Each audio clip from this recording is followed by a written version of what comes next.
Good morning, students.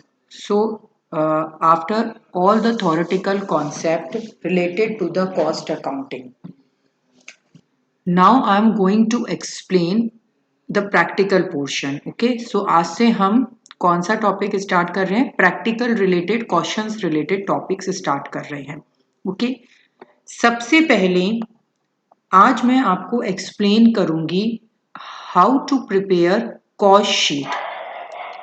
Day third में, this is the day 4, day third में मैंने आपको ये बताया था कि जो मैन्युफैक्चरिंग ऑर्गेनाइजेशंस हैं, जो मैन्युफैक्चरिंग कंपनीज हैं, वो अपनी कॉस्ट स्टेटमेंट्स या अपने कॉस्ट बुक्स में किस तरीके से अपने स्टेटमेंट्स को प्रिपेयर कर सकती हैं.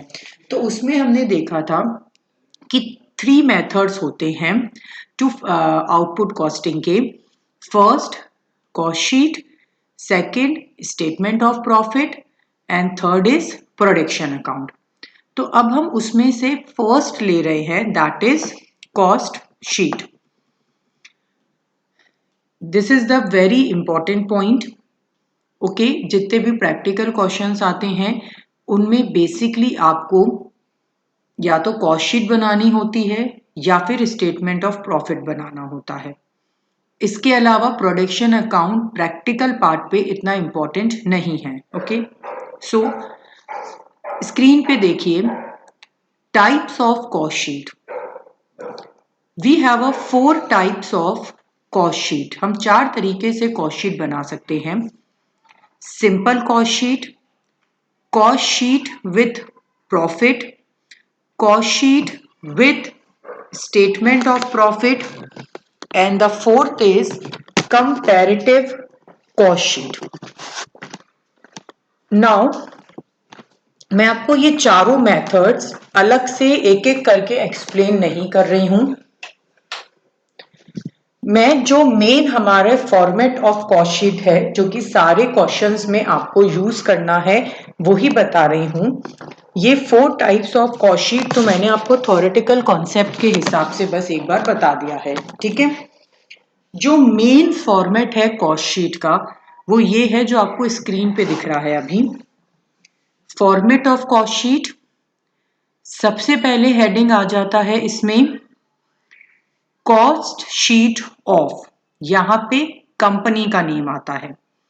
फॉर द मंथ ऑफ या for the time period of, means basically यहाँ पे टाइम पीरियड आता है. अगर मंथ है तो मंथ, क्वार्टर का बना रहा है तो at the end of the quarter, yearly, what ever, वो टाइम पीरियड आ जाएगा. Now focus on the columns.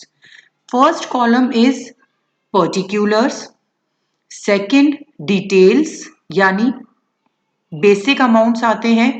Total cost यानी इनकी एडिशन आती है इस वाले कॉलम में. And cost per unit.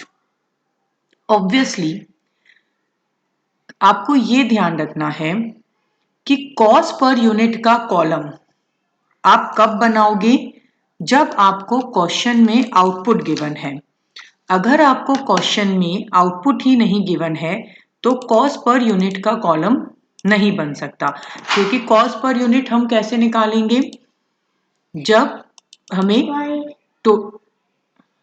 Total cost given होगी और उसको हम आउटपुट से डिवाइड कर देंगे. ओके, सो ये जो कॉस्ट पर यूनिट का कॉलम है ये आपका एक तरीके से ऑप्शनल कॉलम रहेगा.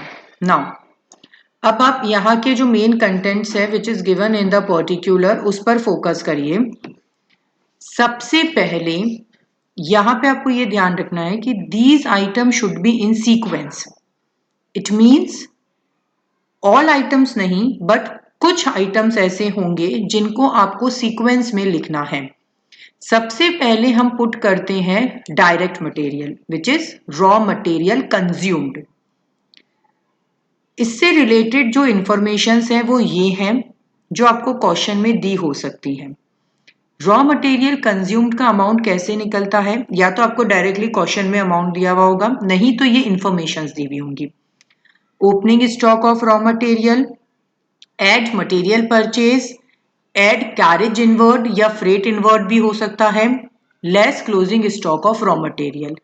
इतना आप एडजस्टमेंट करोगे तो आपके पास में किसका अमाउंट आ जाएगा, ये वाला, this is raw material cost. मान लीजिए यहां पर रॉ मटेरियल की कॉस्ट आई 1 लाख रुपीस। कॉस्ट आपको आउटपुट क्वेश्चन में गिवन है 1000 यूनिट्स, तो कॉस्ट पर यूनिट कैसे निकल गया, 1 lakh divided by 1000। After that direct material, then direct expenses, ये डायरेक्टली आपको क्वेश्चन में गिवन होते हैं। Direct material, direct labour, direct expenses बन गई आपकी prime cost, first important point. Then in prime cost we will add factory overheads. These are the few names of factory overheads, examples of factory overheads. इनमें से जो भी आपको question में दिए होंगे वो आप यहाँ पे लिख दोगे, यहाँ पे उसका अमाउंट आ जाएगा।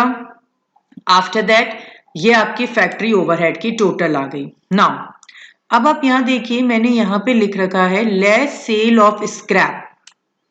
सी सेल ऑफ स्क्रैप मीन्स जो भी फैक्ट्री में स्क्रैप है उसको सेल किया और उससे कुछ अमाउंट रिसीव हुआ, तो ऑर्गेनाइजेशन क्या करती है, इस अमाउंट से अपनी कॉस्ट को रिड्यूस करती है, तो दैट्स वाई इसको लेस करती है।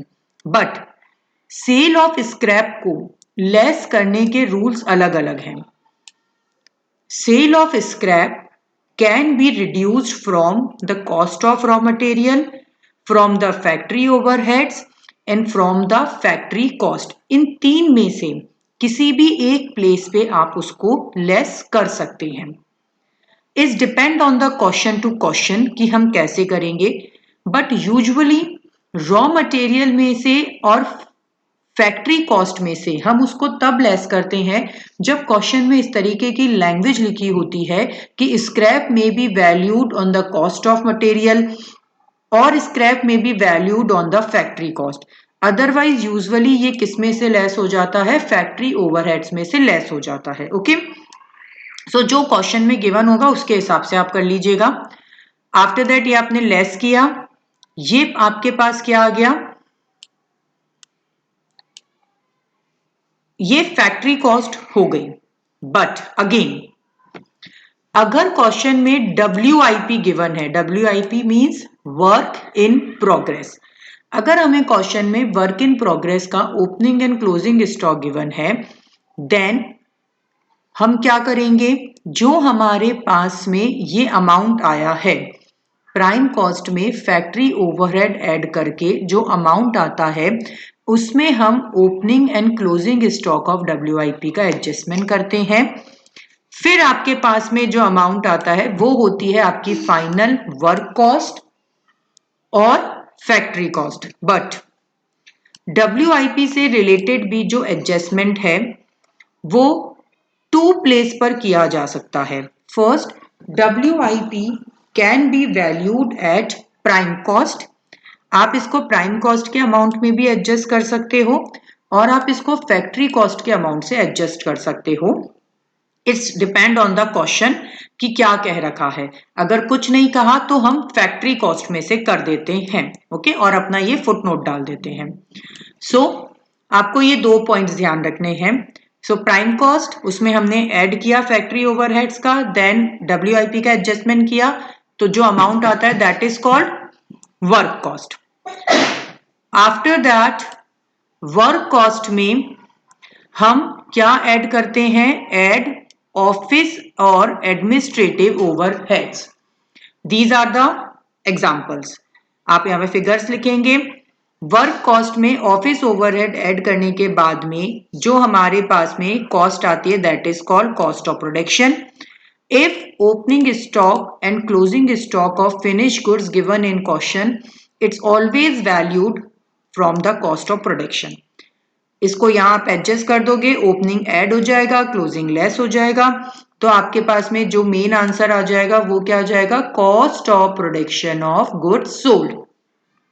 After cost of production of goods sold हम क्या एडजस्टमेंट करते हैं, add selling and distribution overheads. ये हमेशा एक साथ ही लिखे जाते हैं। दीज आर द एग्जांपल्स, ये आप इसमें लिख लोगे तो आपके पास में क्या आ जाएगा, कॉस्ट ऑफ गुड्स सोल्ड, जिसको हम टोटल कॉस्ट भी कहते हैं। ये आपका एक आंसर हो गया।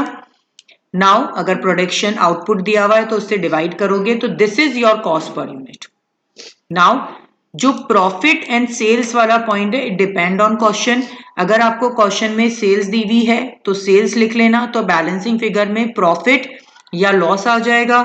नहीं दी हुई है तो आपका क्वेश्चन यहीं फिनिश। तो ये वाला जो पोर्शन है ये क्वेश्चन की रिक्वायरमेंट पे डिपेंड करता है। ओके, सो स्टूडेंट्स आपको क्या ध्यान रखना है, what is the short format?